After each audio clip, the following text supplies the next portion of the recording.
Shalom saudara-saudara, semangat pagi. Semangat bersukacita di dalam kasih dan kebaikan Tuhan Yesus yang setia memberi firman-Nya menjadi berkat bagi kita. Saudara-saudara, kita lanjutkan firman Tuhan dalam Mazmur pasal 1 ayat 5. Demikianlah bunyinya. Sebab itu orang fasik tidak akan tahan berdiri dalam penghakiman. Begitu pula orang berdosa dalam perkumpulan orang benar. Saudaraku, tema kita pada hari ini adalah sekam yang tidak berguna. Saudara, dalam ayat 5, penjelasan dari ayat 4, di mana orang fasik digambarkan seperti sekam. Sekam tidaklah menarik untuk dibahas karena hampir-hampir kegunaannya sangat kecil dan sedikit. Namun pemilihan sekam sebagai ilustrasi ini menunjuk kepada penghakiman yang akan datang. Maksudnya begini, saudaraku, kehidupan orang fasik di mana hidupnya tidak sesuai dengan firman Tuhan tidak ada menariknya. Karena hidup mereka tidak berkualitas di hadapan Tuhan. Hidup mereka tidak berdampak kekal. Dan mereka hidup untuk diri sendiri, bukan untuk Tuhan. Dan segala perbuatan baik yang mereka lakukan bukan untuk kemuliaan Tuhan. Jadi ayat 5 ini memiliki dua makna hubungan sekam dengan orang fasik. Yaitu yang pertama, orang fasik akan dihukum. Kebagian orang-orang benar karena mereka tidak akan dihukum dalam pengadilan Allah. Sedangkan orang-orang jahat, yaitu mereka hidupnya yang tidak sesuai dengan firman, akan dimintai pertanggungjawaban. Semua hal yang dipertanggungjawabkan di hadapan Tuhan dan hidupnya tidak benar akan mendapatkan penghukuman. Seperti Pemazmur 73 mengatakan bahwa saat ini sepertinya hidup mereka enak, indah, tanpa masalah. Tetapi Tuhan sedang menunggu di depan garis akhir untuk menghukum mereka. Kata penghakiman itu dalam bahasa Ibrani adalah bam mispat. Mendapatkan preposisi ba dan juga artikel ha. Menunjukkan bahwa penghakiman dan penghukuman itu pasti terjadi. Belum saat ini, tetapi nanti di masa yang akan datang, penghukuman akan diberikan kepada mereka.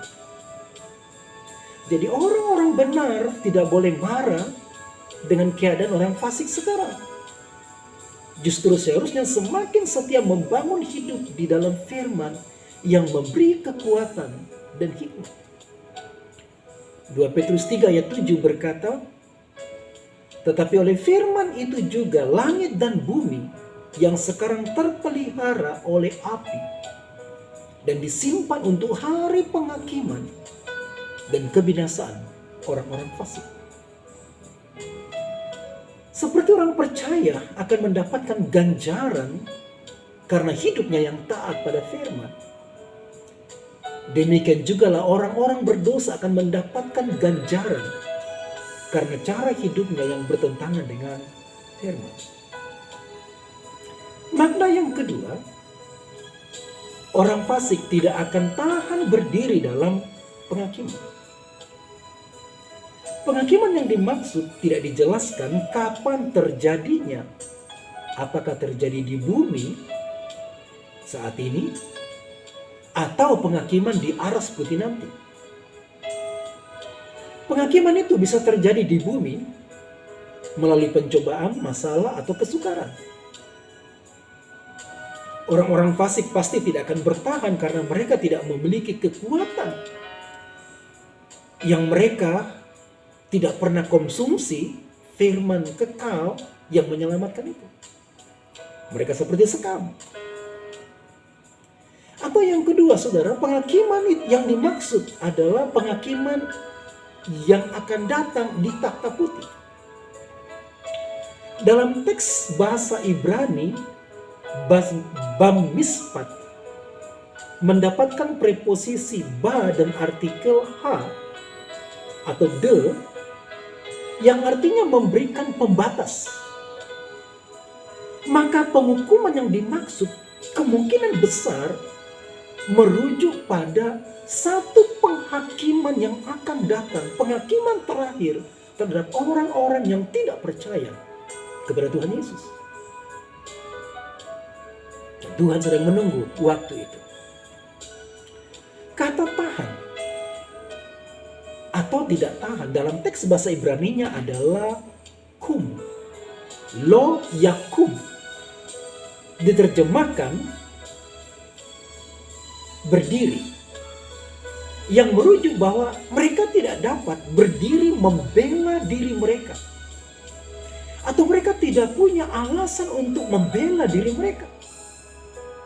Saat pengadilan akhir itu, mereka akan ditelanjangi di hadapan Tuhan tanpa pembelaan. Tanpa pembelaan kasih, firman, bahkan kebaikan. Pengadilan itu akan begitu cepat berlalu. Karena semuanya tidak dapat mempertanggungjawabkan hidupnya. Mereka kosong. Seperti sekam. Hidup orang fasik tidak ada sesuatu yang berarti dalam hidup mereka. Mereka kosong. Bahkan setiap perbuatan baik yang mereka lakukan selama di bumi tidak bernilai karena mereka tidak memiliki firman. Dan tidak diperuntukkan kepada Tuhan. Tidak tahan berdiri juga menyatakan bahwa mereka tidak memiliki alasan untuk berdiri di hadapan Tuhan. Mereka hanya sekam selama hidupnya tidak berarti. Tidak tahan berdiri juga menyatakan bahwa mereka akan merasa malu dan menyesal dari cara hidupnya yang selama ini di bumi yang tidak taat pada firman, yang hidupnya tidak sesuai dengan firman. Jadi saudaraku bisa melihatnya bahwa orang benar sungguh-sungguh diberkati dan berbahagia di masa yang akan datang. Di bumi ini mereka dikuatkan, dan di masa yang akan datang, future, di hadapan Tuhan, kita dapat berdiri dalam pengadilan itu. Karena itu bergembiralah saudaraku, setiap hari di dalam firman Tuhan yang memberikan kehidupan kekal. Sebab melalui firman Tuhan kita dapat melakukan perkara-perkara ilahi di bumi ini. Setiap perbuatan baik yang kita lakukan adalah penyembahan kepada Tuhan. Dan itu berdampak pada kekekalan yang akan datang. Mari kita berdoa. Tuhan Yesus, terima kasih untuk firman yang Tuhan beri bagi kami, menguatkan kami. Bahkan memberikan kehidupan kekal bagi kami. Tolong kami Tuhan untuk hidup di dalam Tuhan. Semakin mengasihi Tuhan. Hari ini berkatilah kami. Apa yang kami pikirkan, kerjakan, pelayanan kami buatlah berhasil. Dalam nama Tuhan Yesus. Amin. Saudara-saudaraku, selamat bersuka cita. Selamat menikmati firman kekal yang berdampak untuk kekekalan kita. Tuhan Yesus memberkati. Shalom, shalom.